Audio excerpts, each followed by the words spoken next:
So I've been playing a lot of Shadow of War lately. A lot. And one of my favorite things to do is conquer people's forts. I'm trying to get assault rating of 1200 in this video. And while being on PC, one of the things that you're up against most of the time is modded orcs, which you can tell they're a modded orc by these red squares that you're currently seeing now. Typically, these traits, give them increased health or damage depending on their percentage of health. Um, they also typically come with no chance. So when they down you, you don't have a way to get back up. And then they're pretty much immune to everything, as you see here. Right now, I'm just kind of showing you, every orc, or I should say every war chief that this person has is a modded orc. And kind of just showing how each one also has no chance, is pretty much immune to everything, which, for a lot of people I can imagine must be difficult to deal with. Granted that they have a lot of health, and if they hit you even once, they will down you. And since they have no chance, that's it. Once you're down, you don't have a way of getting back up. Unless you're maybe lucky enough that they just glitch out and they don't attack you. They could be preoccupied or stunned. But I recommend the Wrathgiver build, which you'll see me use in this attack. It is fantastic for taking on bases like this and getting to a high assault rating, which you'll see at the end of this video that I do achieve an assault rating of 1200 on Sereth Ungol. As well as you'll see, I have an assault rating on the other forts besides Gorgoroth. I'm kind of just going to talk a little bit about my technique and what I do, and kind of explain what I'm doing in this raid.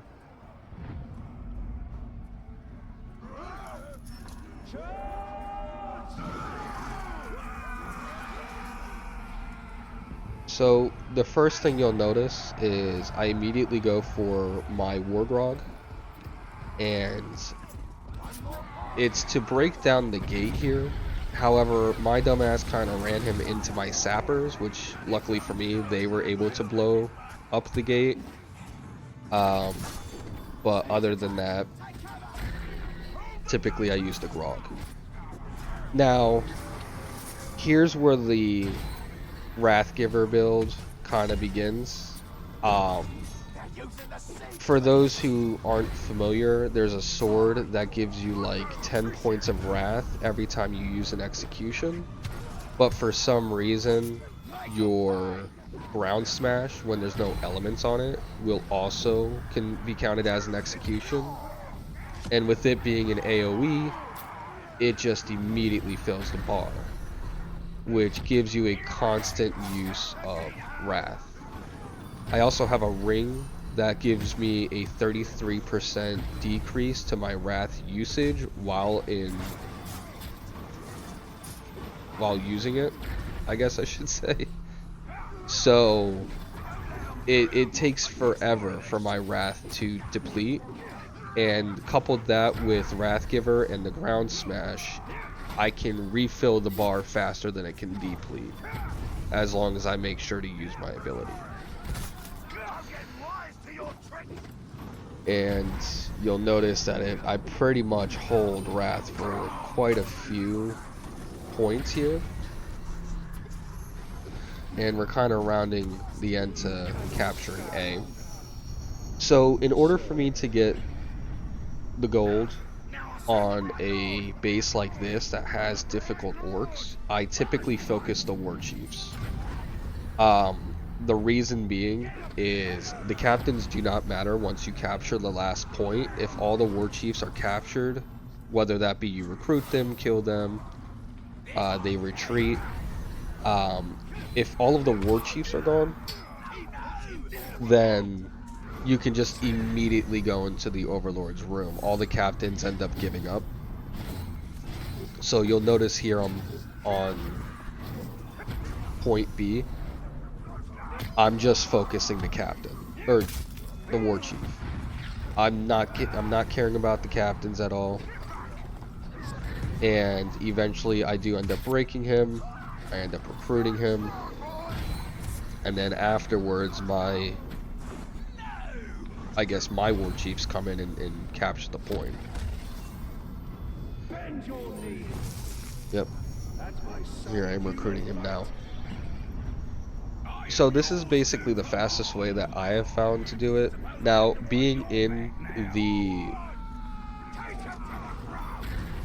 this type of, I guess, phase, like being in your wrath, it does slow down everything, which makes it super easy to fight these orcs, but it also takes forever for your orcs to get to the point. Meanwhile, the time limit at the top does not slow down. It still ticks like normal. So, you know, I do cut it close because of the fact that I hold being in wrath all the way through point C until I get hit by like curse, which you'll see coming up. So pretty much the game's running in, I would call it slow-mo while the time is ticking. It's about this point that I start using my glaive. There's the curse hit, and you'll notice once I'm hit with curse, I can't refill my wrath bar, and it typically goes. So using glaive does do more damage, and it lets you get more hits onto the war chief. Considering the fact that when I daze them with the ground smash, I can get about one sword attack in before I have to do a ground execution.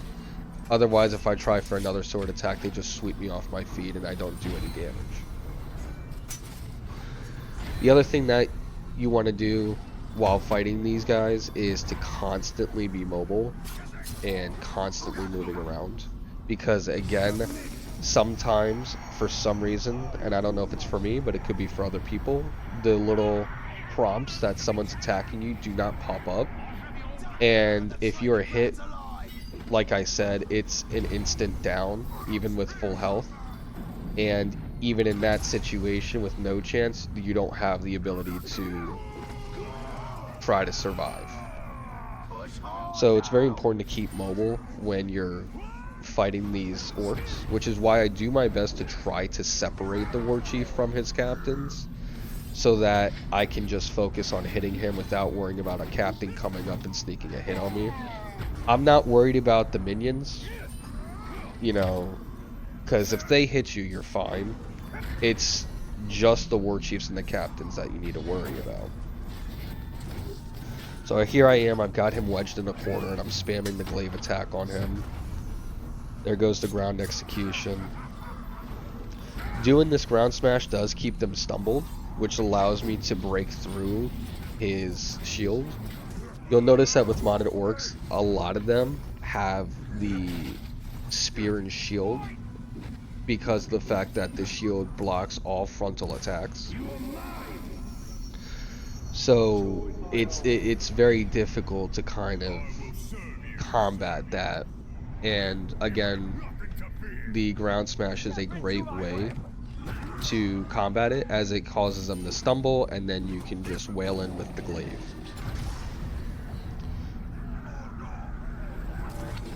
Now at this point, I summon a Grog, and this is where you get to actually see me use one the way it's supposed to be used, or the way I use it. Now this point did shock me. I have no idea what I did to down the war chief, because I don't know. This is like the third time I've watched this, and I don't know what I did that downed him like this. The other thing that shocked me too is typically they have death defying, these modded orcs, and death defying, when I get them in a situation like this, they typically just immediately block your sword, and then they get their full health back, and you have to try to kill them again. But for whatever reason, this war chief just didn't have it. So I don't know how I instantly downed him and how he did not have death defying, but that definitely helped me save on time. I'm about 2 minutes and 30 seconds from, you know, moving into silver. So the fact that I just immediately was able to kill that war chief definitely saved me some time. Another thing to have to worry about is all of that AoE that you just saw. Typically timing your dash or your ground smash can definitely help avoid that AoE, since the ground smash as well as the dash give you also a brief moment of invulnerability. So here I am working on the last war chief. I'm pushing him into the mountainside and again spamming the glaive attack because I can get multiple attacks in.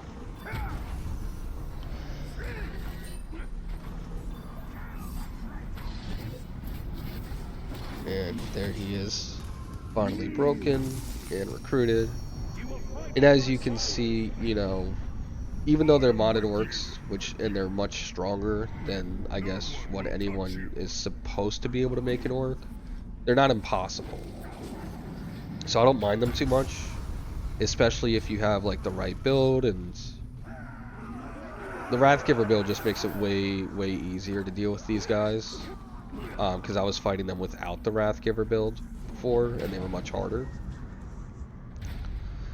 But they're not impossible. They just take a little longer.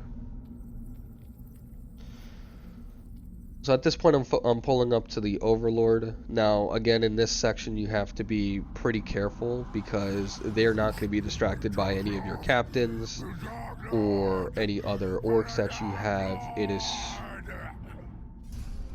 It is just you in this room. Obviously, I can summon a Grog in this room, or a bodyguard, or if I don't have a bodyguard, I can summon in just regular orcs. But I feel like they just kind of get in the way. So it's very important that I get the first blows here, because when I walk in I have no wrath, and I'm gonna need wrath. And now that I'm in the wrath form, I'm just kind of spamming my glaive, making sure I'm out of AoE. Again, with how slow the game moves when you're in this form, you can kind of go over traps without triggering them sometimes.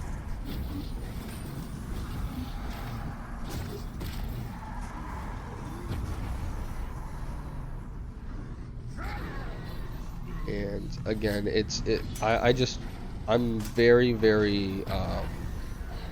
I use the smash a lot because again, I want these guys to be permanently stunned. And I want them away from what I'm doing. As you can see, I got hit with something there that took half my health, and then I got hit with something else that almost killed me. So this is exactly why I want these dudes away from me, because of the fact that, you know, just one attack can pretty much kill me. I don't know what hit me that didn't kill me, but you know, I'm still killing the Overlord, which I just broke him now after wedging him against the box there. And then at that point, that's the victory. I think I had like 30 seconds left before it went to silver, which was more than enough time. So now you guys will just get to see the ratings at the end. It's only going to give me 77 points for the assault rating, even though I got gold. Normally it gives you 100, but 1200 is the max assault rating, so at that point, if you're like 1100 something, it'll give you just whatever's left to get to 1200. Yeah, 77.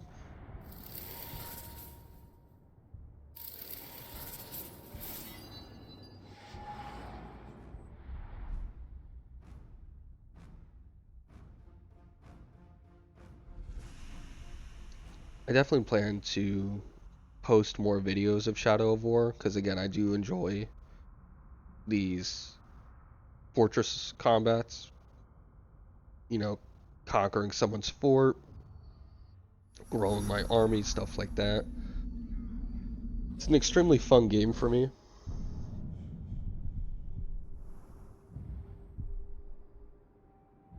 Yeah, as you can see, 3 of the 4 forts, my assault rating is 1200. So I do these a lot. um, but yeah, that's basically how I take on a fully modded orc fort while also achieving assault rating 1200. So if you like this video and you want to see more, make sure to subscribe, hit the like button at the bottom. Tells me that you guys like this kind of content. Can also show you guys my build.